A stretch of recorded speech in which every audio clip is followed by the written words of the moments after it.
사순절이 시작됐습니다. 오늘 첫 번째 주일인데 다음 주일부터 우리 사순절 주님의 십자가 고난 그것이 의미하는 영적 깊은 의미에 대해서 시리즈로 좀 나누고요. 오늘 첫 시간인데 제가 한 2달 전부터 준비했던 설교 오늘 안 하면 4월 달로 가야 될 것 같아요. 그래서 다 잊어먹을 것 같아서 여러분이 요즘 너무나도 정신없는 그런 변화 속에서 우리가 살아가고 있는데요. 꼭 이 말씀을 같이 나눴으면 좋겠다 해서 오늘 두 본문 말씀을 통해서 시대를 분별하라. 시대. 우리가 살아가는 시대는 AI 시대죠. 부제로 굳이 좀 풀어서 설명하면 이 AI 시대 우리는 하나님의 형상대로 지음반 대로 살자라는 겁니다. 여러분 저뿐만 아니라 누구나 실감하겠습니다만 특별히 젊은이들은 더욱더 실감을 하죠. 정말 우리가 살아가는 오늘날 이 세상은 너무나도 정말 무서울 정도로 변화가 빠릅니다. 여러분 보통 인류 역사는 크게 4단계 결정적인 큰 혁명을 통해서 변화와 속도를 높여왔다. 그렇게 이야기를 하죠. 첫째가 뭔가 하면 제1차 혁명인데 이것을 농업혁명이라고 말합니다. 아주 옛날에 사람들은 나무에 달린 열매들, 과일들 이런 것을 채집했습니다. 따서 먹었죠. 또 조금 젊은 사람들은 짐승들을 사냥해서 그렇게 먹고 살았습니다. 그러다가 효율성이 떨어지니까 좋은 땅에 정착을 해서 집도 짓고 논밭을 일구어서 농사를 해서 먹고 살았습니다. 사실 그전보다도 농사를 짓게 된 것도 사실 굉장한 획기적인 변화입니다. 그러나 그때 그 변화의 속도라는 것은 수천 년에 걸쳐서 서서히 그렇게 진행이 되었습니다. 그때부터 인류가 자연을 통제하기 시작했고요. 정착을 통해서 이제 집도 짓고 이러면서 문명이 발달하게 됩니다. 이제 네 것 내 것이 생기면서 사유재산 제도가 자연스럽게 생기고 또 많이 있는 사람 없는 사람들 사이에 층이 생깁니다. 그래서 흔히 계급이라고 말하죠. 계급. 그러다가 18세기 후반에 영국에서 제2차 혁명이 일어나는데 이것을 산업혁명이다 그렇게 부르죠. 그간에 사람의 노동력, 기껏해야 가축의 힘 정도를 빌어서 생계를 유지했다라면 아주 폭발적인 힘을 얻는 전기기관을 발견하게 됩니다. 이 기계의 힘을 빌어서 우리 인류의 문명이 획기적으로 발전하게 됩니다. 그 한 100여 년 동안 대량 생산 시대가 열리면서 자본주의 사회체제가 형성이 되고 또 사람들이 안락한 삶, 편안한 삶을 위해서 대도시로 모여서 도시를 형성하죠. 도시화가 그때 확립이 됩니다. 그리고 우리들 대부분이 겪었습니다만 20세기 후반, 그러니까 2000년 되기 직전 1990년 그 중간부터 해서 제가 99년에 미국에 왔는데요. 한국에서 이제 막 컴퓨터가 보급이 되고 또 이제 인터넷이 발전하면서 이메일을 보내하던 그 즈음에 3차 혁명이 일어나는데 이것을 정보혁명이다 그렇게 부르죠. 아날로그 기계 시대에서 그러니까 뭐 기껏해야 연장을 만들고 그 정도로 해서 쓰던 그런 아날로그 시대에서 컴퓨터와 인터넷을 사용하는 디지털 시대가 찾아온 거예요. 이 기간도 그리 길지 않았습니다. 약 30여 년 정도로 봅니다. 지금 이 정보 시대에 거의 끝났다고 보는 거예요. 지식과 정보의 국경이 사라지게 됐죠. 컴퓨터와 인터넷이 보급되면서 육체 노동보다도 이제는 정신적인 노동의 가치가 훨씬 높아졌습니다. 지금 우리가 이 문명의 이익을 사실 톡톡히 누리기도 합니다만은 그럼에도 불구하고 이 역기능 여러 가지 부작용도 사실 많습니다. 인터넷상에서 해킹을 하고 또 금융 사기 등등의 폐해를 많이 일으키죠. 불과 10년, 15년 전만 해도 학생들이 대학 갈 때에 최고의 전공을 컴퓨터 사이언스로 그렇게 생각했습니다. 한 20년 동안 최고의 학문으로 그렇게 생각하면서 인기가 있었죠. 그런데 지금은 어떻습니까? 여러분, 놀랍게도 컴퓨터 사이언스가 이렇게 급격하게 그 인기를 잃어버릴지 아무도 생각을 못했습니다. 컴퓨터 사이언스 친구들, 아주 특별한 친구 소수를 제외하고는 다시 살 길을 위해서 AI를 새로 공부를 한다 하는 친구들이 많이 생겨났습니다. 이게 불과 수년 사이에 일어난 겁니다. 이 4차 혁명이 일어났는데 이것을 우리가 흔히 말하는 이 AI 혁명, Artificial Intelligence, 인공지능 시대다라고 말하죠. 이 지능, 사람만 물론 뭐 동물들도 미개한 수준의 지능을 갖고 있습니다만은 생물만 이렇게 지능이 있는 줄 알았는데 컴퓨터 기계를 통해서 인공적인 사람이 만든 지능을 활용하게 됐다는 거예요. 이 말 나온 자체가 1960년 되기 직전에 미국에서 처음으로 존 맥카시라는 사람이 이 용어를 썼어요. 그때만 해도 아주 젊은 이야기인 줄 그렇게 다들 생각을 했습니다. 반세기도 안 돼가지고 정말 이런 시대가 도래한 거예요. 옛날에 SF 영화가 현실로 다 착착 진행되고 있는 것을 봅니다. 이제 인공지능을 장착한 기계나 로봇은 단순한 반복 작업을 넘어서 지능을 갖고 있다는 거야. 인공지능이라는 말이 의미하듯이 스스로 판단을 한다는 겁니다. 스스로 결정을 하고 자기 나름대로 또 조합을 해서 정보를 조합해서 창작까지 수행을 합니다. 이게 얼마나 지식이 지금 쌓이고 빨리 발달하고 있는지 젊은 사람들도 아무리 이 기술을 배우려고 해도 그 속도보다도 기술이 스스로 발전하는 속도가 더 빠른 시대가 됐습니다. 우리가 겪고 있는 이 AI 혁명은 그 파도의 높이와 속도가 가히 압도적이에요. 어떤 전문가가 비유적으로 말하기를 지난 400년 조선시대에 그 400년 동안 벌어진 변화의 그 양이 사실 지난 몇 달 만에 이루어졌다라고 표현할 정도입니다. 20세기 말 이 정보혁명으로 인터넷과 PC가 보급되면서 세상이 바뀌는 데는요, 한 20년, 30년 소요되었다면 현재 이 AI 혁명 시대 변화의 단위는 이제 수개월이에요. 심지어 또 수주로 이렇게 완전히 모습을 바꿔가고 있습니다.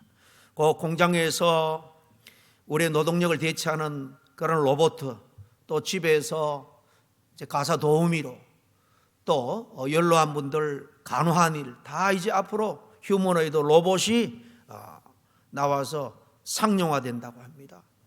실질적으로 지금 미국, 중국 같은 곳에서는 현장에서 벌써 물론 아직까지는 시범적이지만은 활용하고 있습니다. 그리고 사실 직장을 잃어버릴 사람들이 지금도 많은데요, 홍수처럼 쏟아질 게 뻔합니다. 물론 그때는 또 새로운 대책을 찾겠지만은 분명한 것은 많은 영역에서 인공지능 기계가 우리 인간을 대체할 것이다 라는 것은 누구나 부인할 수 없는 현실로 다가오고 있습니다. 여러분, 우리는 지금 이처럼 정말로 빠르게 변하는 시대를 살아가고 있습니다. 몇 년 전만 해도 상상 속 이야기였던 인공지능이 벌써 우리 손안에 와 있습니다. 우리가 운전하면서 우리가 목적지만 입력을 하면 내비게이션이요, 다 우리 길을 인도해요. 심지어 늘 다니는 그 지름길이었지만은 사고가 나면 시간이 더 걸릴 것 같은 다 측정을 해서 우회해서 갈 수 있도록 안내를 합니다. 다 이 세상 전부 여러분이 갖고 있는 스마트폰, 다 AI 기능들이 어느 정도 있는데요, 다 인공위성 셔틀라이트를 띄워서 모든 정보가 서로 주고받도록 지금 다 그렇게 되어 있는 거예요. 챗 GPT AI 프로가 2022년 한 말쯤에 등장을 했습니다. 뿐만 아니라 지금은 뭐 구글이든 뭐든 여러 그 하이텍 회사에서 AI 프로그램들을 개발했는데요. 내가 어떤 주제를 정하고 또 어떤 내용으로 몇 번짜리의 단편 소설을 쓰고 싶다, 어떤 캐릭터의 그 성격을 좀 규정을 해주고 배경을 어떻게 하고 정서적으로는 좀 이렇게 했으면 좋겠다, 그 정도로 입력을 하면은 작가가 수개월을 머리 싸매고 만드는 소설보다도 더 완벽하게 지금 소설을 쓰고요, 그렇게 그림도 그리고요, 음악도 만들고 있습니다. 심지어 이 AI가 질문하면 상담까지 해줍니다. 그래서 많은 사람들은 말하죠. 이제 정말로 사람이 필요 없는 시대가 오는 것은 아닐까. AI가 정말로 세상을 다 지배해 버리는 그런 세상이 되지는 않을까. 오늘 저는 이 AI 시대를 성경의 관점에서 우리가 바라보면서 시대를 분별하여서 우리가 어떤 자세로 살아야 할 것인지 함께 나누기를 원합니다. 첫째로 이 마지막 때, 오늘 다니엘서는 마지막 때에 받은 예언이다라고 말하고 있어요. 이 마지막 때에 대해서 이야기를 하고 있습니다. 성경이 이미 이렇게 예언한 대로 이 마지막 때는 지식이 더하는 시대다라는 것을 알 수가 있습니다. 여러분, 오늘 다니엘서 첫 번째 본문은 다니엘서 12장을 읽었습니다. 이 다니엘은 지금부터 2600년 전, 예수님이 오시기 600년 전에 살았고 활동했던 선지자예요. 2600년 전에 오늘 읽은 말씀 12장 4절에 보니까 많은 사람이 빨리 왕래하며 지식이 더하더라 그랬습니다. 그게 두 가지를 예언합니다. 사실 보면 둘 다 그대로 놀랍도록 그대로 이루어지고 있는 것을 우리가 봅니다. 첫째는 많은 사람이 빨리 왕래한다는 거죠. 과거에는 한 나라에서 또 다른 나라로 여행하는 것은요, 수일이 뭡니까? 몇 개월이 걸렸습니다. 6.25 전쟁에 이 미국에서 파병돼서 이 자유민주 국가 체제를 돕자해서 온 미군들이, 본토에서 온 미군들은 한 달 반, 두 달에 걸쳐서 왔습니다. 불과 그게 80년 전 이야기입니다. 지금은 어떻습니까? 비행기를 타려면 하루 만에 지구 반대편에 대부분 다 도달할 수 있습니다. 나사는 일찍이 우주를 오갔고, 요즘 민간 기업인 스페이스X는요, 이 비싼 로켓을 다시 재사용할 수 있게 됨으로 해서 그야말로 우주 여행 시대를 지금 열어가고 있습니다. 10여 년 안에 달나라 여행을 상품화한다. 심지어는 달나라에 사람이 살아갈 수 있는 환경을 만들고 원하는 사람 이주시켜 주겠다. 그런 계획들을 내놓고 있죠. 이제는 국제여행은 일상 그냥 생활이 됐습니다. 하루에도 수백만 명이 전 세계를 오가고 있죠. 교통과 이동 속도가 과거와 비교할 수 없을 만큼 빠릅니다. 여러분, 오늘날 동시에 지구 위에 동시에 떠 있는 비행기가 몇 대인지 아세요? 지금 이 시간에 공중에서 운행하고 있는 비행기, 실시간 비행 데이터를 추적하는 그런 기관이 있습니다. 그래서 비행기들도요, 교통사고 나지 않도록 계속 주변 어떤 비행기가 얼마 속도로 다가오고 있다, 어느 방향으로 가고 있다, 다 조종사들이 이렇게 서비스를 받는데요. 이 서비스를 제공하는 곳에서 최근에 발표한 기준으로는 동시에 같은 시간에 12,000대에서 15,000대의 비행기가 지금 전 세계 하늘에 동시에 떠 있다고 합니다. 오늘 읽은 말씀, 예언의 말씀 그대로 사람들은 빨리 왕래하는 시대에 살고 있습니다. 두 번째는 지식이 더하리라 그랬죠. 오늘날 지식은 정말로 폭발적으로 늘어나고 있습니다. 이 말은 많은 사람이 빨리 왕래한다는 그 말보다 더욱더 정말 젊은 사람들은 실감나는 오늘을 살고 있는 거예요. 과거에는 도서관에 가야만 정보를 얻을 수 있었지만은 지금은 어떻습니까? 스마트폰 하나면 전 세계 지식을 여기서 다 검색할 수 있습니다. 구글이라는 곳에서는 저희들에게 정말 엄청난 이런 지식 정보를 제공해 줍니다. 단 몇 초 만에 우리가 서치만 하면 확인할 수 있고요. 챗 GPT 같은 인공지능은 우리가 묻는 질문에 거의 정확하게 즉각적으로 답을 제공해 줍니다. 과학에 있어서 의학과 통신, AI 기술 다 지금 기하급수적으로 발전하고 있습니다. 과거 수백 년 걸리던 지식 축적이 이제는 몇 달, 심지어는 몇 주로 다 배가 되면서 증가된다 그래요. 다니엘이 본 이 예언은요, 그야말로 소름 끼치도록 오늘날 그대로 되고 있습니다. 그런데 오늘 다니엘서 12장 1절에 보면 이 예언은 마지막 때 될 이야기라는 거예요. 마지막 때, 마지막 날 우리가 겪게 될 세상의 특징이라는 겁니다. 정말로 교통과 이동의 혁명, 정보와 지식의 폭발이라는 모습으로 사실 오늘날 그대로 끔찍할 정도로 그대로 이루어지고 있는 것을 보게 됩니다. 이 말씀은 단순히 기술 발전을 말씀하는 것이 아니에요.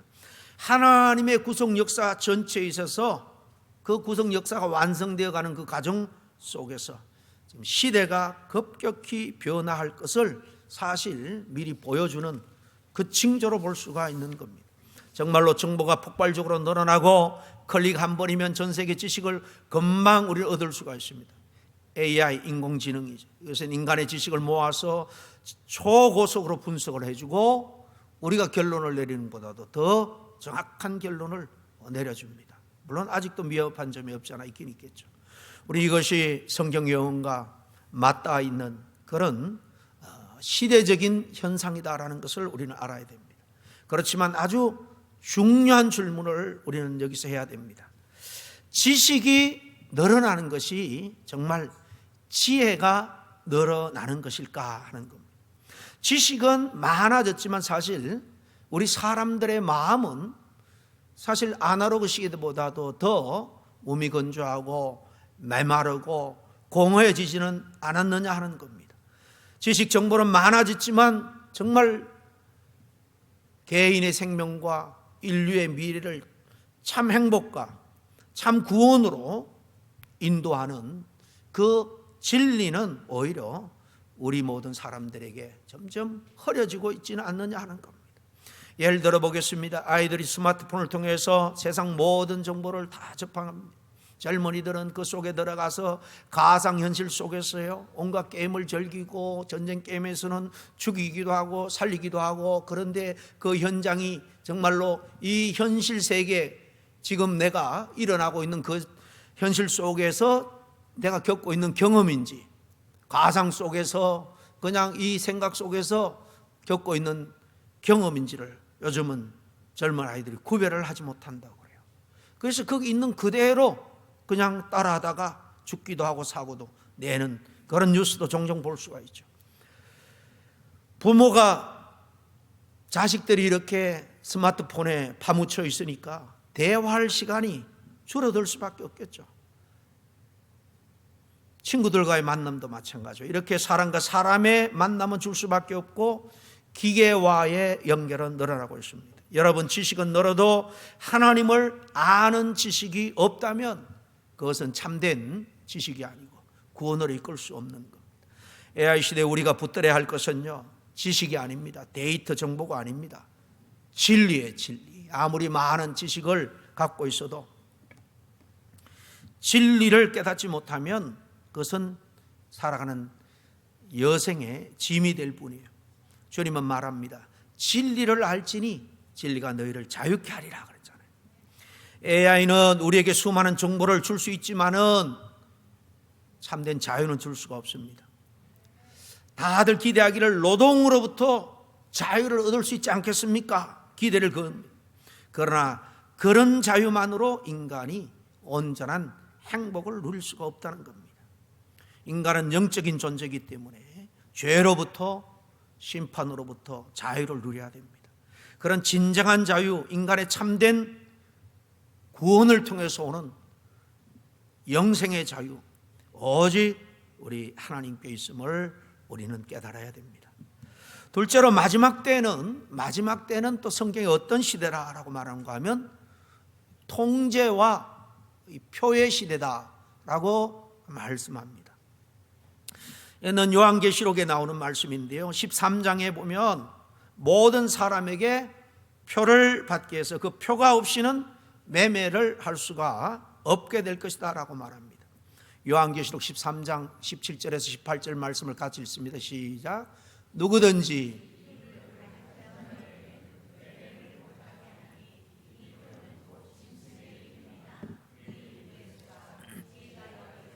총명한 자는 그 짐승의 수를 세어보라.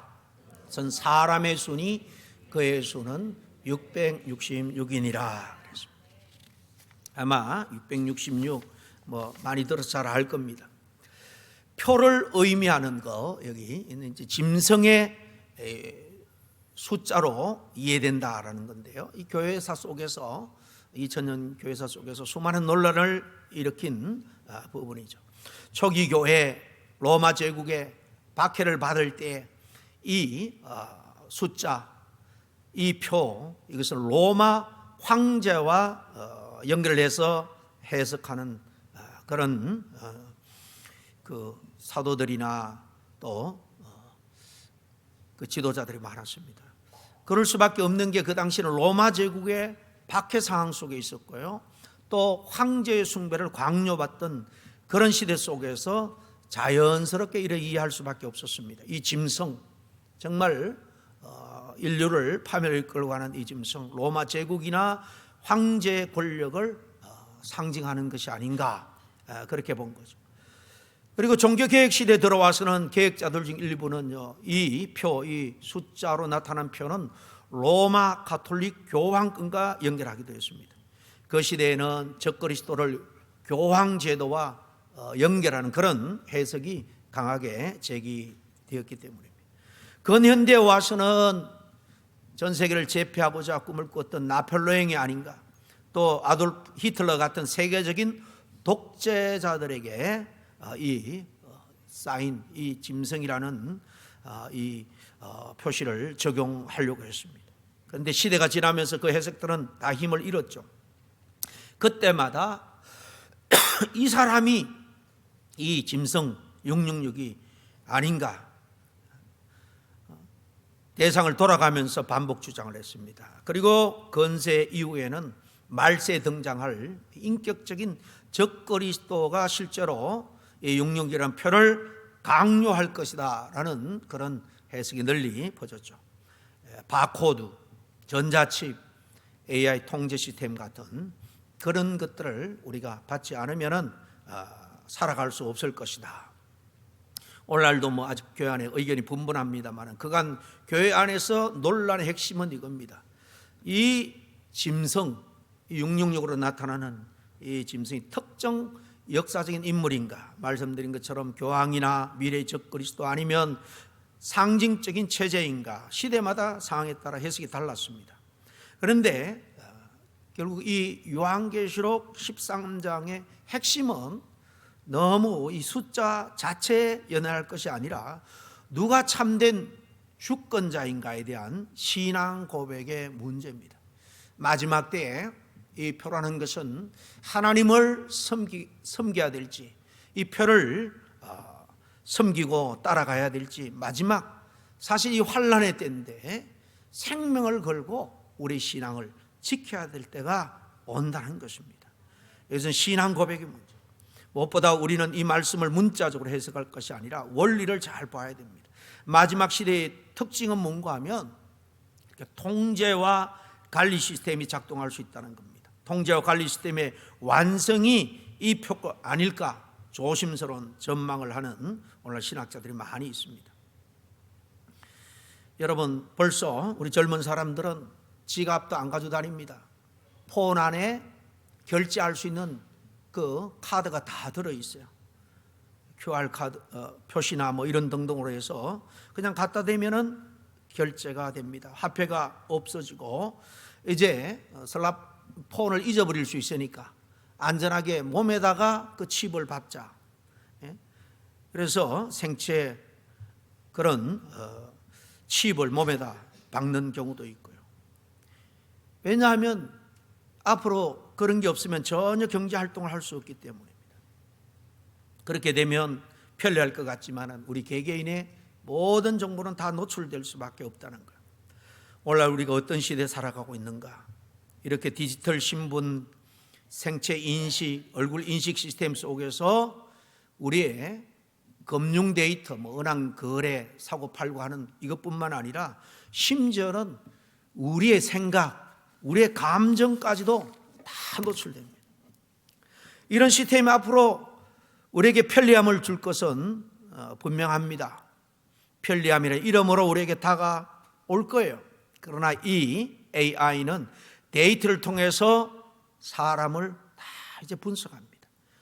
그 사람이 뭘 좋아하고 어떤 것을 소비하는지, 심지어는 정치 성향도요. 여러분 유튜브에 내가 원하는 어떤 동영상을 클릭을 하면 몇 번, 한 두세 번만 하면 그 유사한 것들이 옆에 주르륵 뜹니다. 알고리즘이라 그래서 컴퓨터가 이미 내 성향을 파악하고 내가 좋아할 법한 그런 자료들을 옆에 딱 비서처럼 대동하고 나타나는 거예요. 여러분 유튜브 시스템, 이 알고리즘이 우리 성향을 분석해서요, 우리의 모든 것을 다 와치할 수 있다라는 것입니다. 여러분 기술 그 자체는 당연히 악이 아닙니다. 문제는 누가 그것을 지배하느냐는 거죠. 칼은 수술 도구가 될 수도 있지만은 무슨 흉기가 될 수도 있죠. AI도 마찬가지라는 거예요. 만약에 하나님을 두려워하지 않는 권력이 AI를 통제하게 된다면 그것은 이렇게 모든 사람을 감시하고 통제하는 도구가 될 수 있습니다. 그렇지만 여기 중요한 것은 세 번째로, 성경은 결코 이런 세대가 올지라도 두려워하지 말라라고 우리에게 말씀합니다. 사람들은 묻습니다. AI가 적그리스도의 도구가 되지는 않을까? 여러분, 성경은 기술을 두려워하라라고 말하지 않아요. 하나님을 떠나는 것을 두려워하라라고 말합니다. 초대교회 성도들은 로마 제국이라는 여러분 초강대국 아래 살았습니다. 그때 사람들은 하나같이 다 말했습니다. 천년이 가도 만년이 가도 이 로마 제국은 영원할 것이다 라고 말했죠. 그런데 지금 2000년이 지난 지금 로마 제국이 어디 있습니까? 기술도 마찬가지입니다. 제국도 다 사라지고 이런 기술도 시스템도 무너집니다. 여러분, 영원한 것은 하나님이고 하나님의 나라인 줄로 믿습니다. AI가 아무리 발전해도 하나님의 주권을 넘을 수가 없다는 거예요. 시편 2편 4절에 보면 우리에게 이미 이렇게 말합니다. 하늘에 계신 이가 웃으시며. 세상이 어떻게 변해도 하나님은 당황하지 않습니다. 하나님은 결코 놀라지 않습니다. 왜냐하면 모든 것이 하나님의 계획과 섭리 속에 지금 되어 있기 때문에, 되어가고 있기 때문에. 여러분, 이런 시대에 우리는 두려워하기보다는 오늘 로마서에서 말씀한 것처럼 분별력을 가져야 될 줄로 믿습니다. 더욱 신앙을 굳게 붙들어야 하는 것입니다. 기술은 도구입니다. 그러나 우리 인생뿐만 아니라 우주 전체의 주인은 창조주 하나님이세요. 그렇다면 우리가 구체적으로 어떻게 살아야 될까요? 첫째로 우리는 하나님의 형상대로 지음받은 자답게 하나님의 형상을 지키는 그런 삶을 살아야 할 줄로 믿습니다. AI는요, 인간의 모방이지만은 우리 인간은 하나님의 형상이에요. AI는 감정까지도 흉내낼 수 있는지 모르겠지만은 영혼이 없습니다. 그러니까 회개할 수도 없고 기도할 수도 없어요. 우린 기계가 아닌 하나님과 영적으로 교제하고 교통할 수 있는 예배자예요. AI 시대의 가장 중요한 것은요, 하나님과의 관계를 잃지 않는 거예요. 구체적으로 예배를 잃지 않는 것인 줄로 믿습니다. 여러분, 기도가 줄어들면 기계처럼 살아가게 돼요. 영혼 없는 무미한, 몸이 건조한 인생이 될 수밖에 없습니다. 두 번째로 하나님의 말씀과 성령의 인도하심으로 말미암아 우리 늘 분별력을 갖추고 있어야 된다는 겁니다. 오늘 두 번째 본문 로마서 12장 2절 말씀을 같이 한번 읽습니다. 시작. 너희는 이 세대를 본받지 말고 오직 마음을 새롭게 함으로 변화를 받아 하나님의 선하시고 기뻐하시는 온전하신 뜻이 무엇인지 분별을 하도록 하라. AI가 말해주는 답은 항상 진리는 아니에요. 컴퓨터를 통한 검색 결과가 하나님의 뜻이 아니에요. 우리 늘 하나님의 말씀으로, 진리의 말씀으로 우리의 삶, 이 시대, 사회 전체를 잘 분별해야 합니다. 겸손하게 성령님께 주님 지혜와 계시의 정신을 주셔서 정말 세상이 어떻게 흘러간다 할지라도 두려워하지 말고 하나님이 우리를 위해서 하신 약속을 붙들고 흔들림 없는 삶을 살아가게 하여 주시옵소서. 이렇게 늘 기도하며 살아가야 될 줄로 믿습니다. 여러분, 예를 들어서 AI가 성공의 길을 제시해도요, 그 길이 하나님의 길을 떠나는 길이다라면 당연히 손해가 있다 할지라도 거절을 하는 게 믿음입니다. 편리함보다도 거룩함을 선택하는 사람이 참 그리스도인인 줄로 믿습니다. 세 번째, 지식의 홍수처럼 범람하는 이 시대에 더욱 우리는요, 믿음의 공동체를 붙들어야 돼요. AI 시대는 철저하게 개인화된 시대죠. 다 혼자 골방에 들어가서 그렇게 생활하기 좋아합니다. 다 그 속에 온 세상이 펼쳐지니까 모든 것을 혼자 해결할 수 있다고 생각합니다. 그러나 신앙은 혼자 유지하고 혼자 키울 수가 없어요. 히브리서 말처럼 마지막 때 모이기를 피하는 사람처럼 하지 말라 그랬잖아요. 기계는 공동체를 대체할 수 없어요. 여러분, 공동체 사람이 함께 우리면서 손을 잡고 위로해주고 눈물로 기도해주고 또 하나님이 주신 은혜 가운데 찬양하면서 예배하는 것, 그래서 우리의 심령뿐만 아니라 우리 영혼이 리프레시되고 새롭게 충전되는 것, AI가 흉내낼 수가 없다라는 말씀입니다. 여러분, 명심할 수 있기를 바랍니다. AI가 세상을 바꿀지라도 사람의 죄 문제는 결코 해결하지 못합니다. 구원은 오직 우리 주 예수 그리스도에게 있는 줄 믿습니다.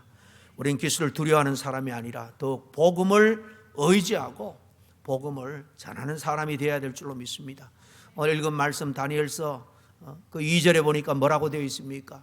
땅의 티끌 가운데서 자는 자 중에서 많은 사람이 깨어나 영생을 받는 자도 있겠고 수치를 당하여 영원히 부끄러움을 당할 자도 있을 것이며 그랬죠. 마지막 때는요, 쭉정이와 알곡을 가르는 때입니다. 그러면서 이어 나오는 말씀이 뭔지 아세요?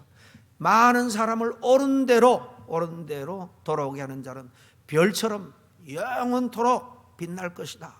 영원한 생명과 축복과 영광이 예비되어 있다는 겁니다. 이 시대는 오히려 기회입니다. 사람들은 점점 정신적으로 영적으로 고갈되어 가고 외로워집니다. AI와 대화하지만 마음은 더 공허해질 수밖에 없습니다. 그때 우리가 말해야 됩니다. 당신은 AI보다 더 위대한 하나님의 형상대로 지음받은 존재입니다. 하나님은 당신을 사랑합니다. 이렇게 우리는 생명의 복음을 전해야 됩니다. 이제 말씀을 맺습니다. 이 AI 시대는 위기일까요? 아니면 기회일까요? 하나님 없이 보면은 위기죠. 하나님과 함께 보면 기회입니다. 우리 이런 문명의 이기들로 복음을 더 빨리, 더 멀리 전할 수도 있습니다. 여러분, 기술이 발전할수록 우리 더 기도해야 될 줄로 압니다. 온갖 지식 정보가 넘쳐날수록 우리는 더욱더 말씀을 붙들어야 될 줄로 믿습니다. 세상이 아무리 빨리 달려간다 할지라도 정신 차리고 늘 주님과 가까이 하는 삶을 살아야 될 줄로 믿습니다. AI가 아무리 발전하고 세상 요당쳐도 하나님의 보좌만큼은 결코 흔들리지 않을 줄로 믿습니다. 마지막 때 이 AI 시대를 두려워하지 말고 하나님 나라를 바라보면서 살아가는 저와 여러분이 될 수 있기를 바랍니다. 이 시대 속에서 더 거룩하게, 더 분별력 있게, 그리고 더 복음적으로 살아가는 저와 여러분이 될 수 있기를 간절히 축원합니다. 함께 기도하겠습니다. 마지막 때에 많은 사람들이 빨리 왕래하며 지식이 더하리라 하신 그 말씀처럼 오늘 우리 시대가 정말 바로 예언대로 이루어져 가고 있음을 보십니다. 기술은 발전하고 또 지식은 폭발하고 인간의 영역까지 빠르게 침범해 들어오고 있는 것처럼 보입니다. 그러나 하나님, 우리가 두려움으로 살지 않게 하여 주시옵소서. 혼란 속에서 휩쓸려 살지 않게 해 주시옵소서. 주님, 이 로마서 말씀처럼 이 세대를 본받지 말고 오직 마음을 새롭게 함으로 변화를 받아서 분별력 있는 삶을 살게 도와주시옵소서. 늘 정말 AI가 인간의 생각을 흉내내는 이 시대 속에서도 우리는 하나님의 형상을 따라 창조된 존재임을 잊지 말고 정말 주님의 자녀로서 세상을 잘 구별하고 분별하는 우리 모두가 되게 도와주시옵기를 간절히 바라고 원하며 예수님 이름으로 기도합나이다. 아멘.